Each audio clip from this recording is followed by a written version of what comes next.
pessoal, bem-vindos a mais um vídeo aqui do canal Por Outro Ângulo, né? Nesse vídeo a gente irá tratar justamente de uma operação matemática que era bastante conhecida no ensino fundamental, que é a potência, né? A nossa potenciação. A nossa potenciação vai ser uma operação bem tranquila, mas que muita gente às vezes erra por falta de atenção, por falta de prática e às vezes até por lembrar mesmo do conteúdo.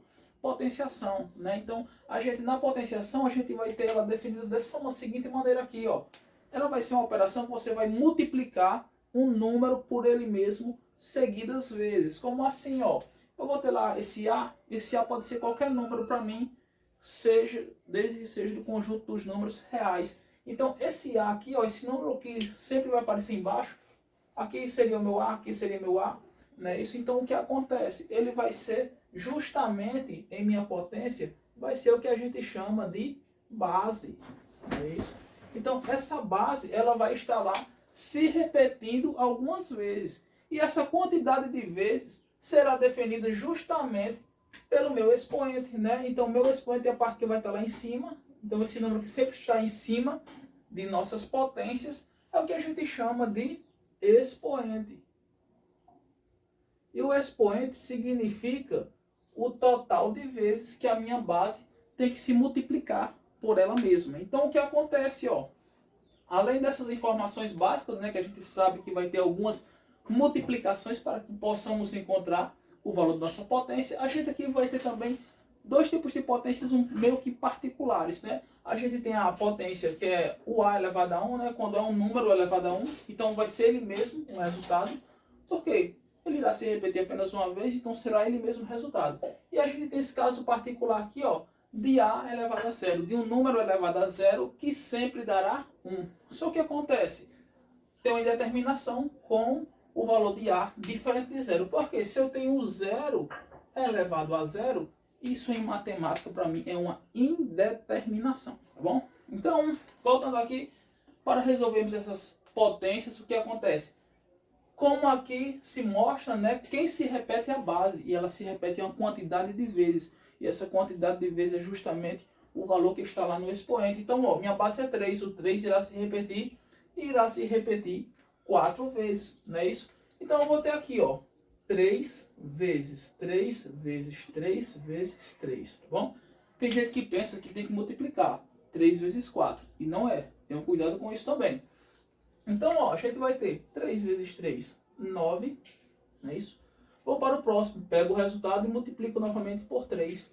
Vou multiplicar 9 vezes 3, 27, e 27 vezes 3, uma última vez, que vai dar 81, não é isso? Então, 81 vai ser justamente o resultado da potência de 3 elevado a 4. Então, minha base é 3 e ela tem que se repetir 4 vezes. Aqui eu vou ter 4 como minha base. Então ela irá ter que se repetir 2 vezes de acordo com minha potência, que é o meu expoente, que é 2. Então o que acontece? Vai ficar, ó, 4 vezes 4, se repetiu 2 vezes, 4 vezes 4 é 16, não é isso? Então a gente vai ter aqui, ó, já um resultado meio que mais que imediato. E a gente vai ter aqui, ó, 2 elevado a 4. Então, o 2 é minha base, a base é que se repete e vai se repetir 4 vezes, ó.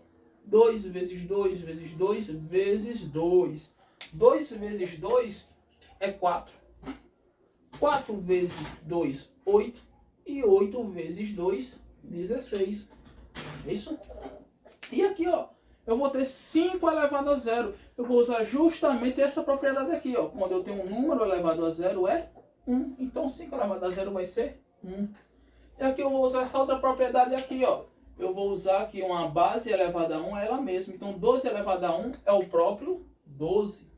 Tá bom? Daí a gente aqui vem para esse outro caso aqui, ó. A gente tem 0,5 elevado a 3. A gente tem duas maneiras de fazer isso aqui, ó. A gente pode multiplicar 0,5 vezes 0,5 vezes 0,5 3 vezes, como é o que a gente conhece. Ou a gente pode transformar esse número aqui, ó, em uma fração, né, em uma fração decimal. Então o que acontece? Como eu transformo esse número em uma fração decimal? Tem quantas casas decimais? Existe uma casa decimal. Então, como ele é uma casa decimal, eu posso representar ele da seguinte maneira, ó. coloco o número sem a vírgula, como tem uma casa, coloco o 1 e o 0. Então a mesma coisa que eu ter 5 sobre 10 elevado a 3. Então eu vou fazer o quê? Eu vou multiplicar essa potência, esse expoente 3, para o 5 e também para o 10. Então iria ficar 5 vezes 5 vezes 5 e 10 vezes 10 vezes 10. Não é isso? Então aqui, 5 vezes 5 vezes 5, 5 vezes 5, 25. E 25 vezes 5, 125. E aqui vai ficar 10 vezes 10, 100. E 100 vezes 10, 1000. Não é isso? Se eu fosse dividir, ó, como eu estou dividindo por uma potência de 10, tem 3 zeros, irá voltar 3 casas decimais. Uma casa, 2, 3, iria ficar 0,125. Ou também você poderia multiplicar 0,5 vezes 0,5 por ele mesmo 3 vezes, que você também encontraria esse resultado, tá bom? E aqui a gente tem aqui uma potência com base negativa. Cuidado nisso aqui, ó. Isso daqui é diferente disso, a gente vai ver. A minha potência, quando é base negativa, ela tem que estar entre parênteses, tá bom? Então o que ocorre aqui, ó? Eu vou ter justamente o seguinte, ó. Eu vou ter menos 2 vezes menos 2. Por quê? O 2 negativo, ele está sendo elevado a 2. Então, menos vezes menos mais, né? Será um valor positivo. E eu vou ter 2 vezes 2, 4, né? Eu vou ter 4 positivo. Agora aqui já é diferente, ó. Minha base aqui é 2. Então vai ficar 2 vezes 2. Não é isso? E esse sinal aqui, ele está antecedendo, né? Ele não faz parte de minha base. Então eu vou ficar 2 vezes 2, 4. E esse sinal de menos, ele se repete. Tá bom? E eu vou ter aqui, ó, a propriedade, né? Minha base é quem? É menos 3, porque o menos 3 está entre parênteses. A gente tem que ter cuidado quando a potência tem base negativa, ela tem que estar entre parênteses ali para simbolizar que aquele número é negativo. Se não tiver, como nesse caso, ó, esse sinal não vai ser incluído com a sua base. Então, ó, aqui eu vou ter uma base negativa e expoente 0. Sempre que eu tenho expoente 0 é 1. E aqui é o cuidado, ó. A gente tem também, ó, o 3 elevado a 0. Só que esse sinal aqui não está fazendo parte de minha base. A minha base aqui é só o 3 e o sinal está antecedendo. Então vai ficar menos 1. Cuidado aqui, ó, nessas duas pegadinhas para que vocês não errem o sinal.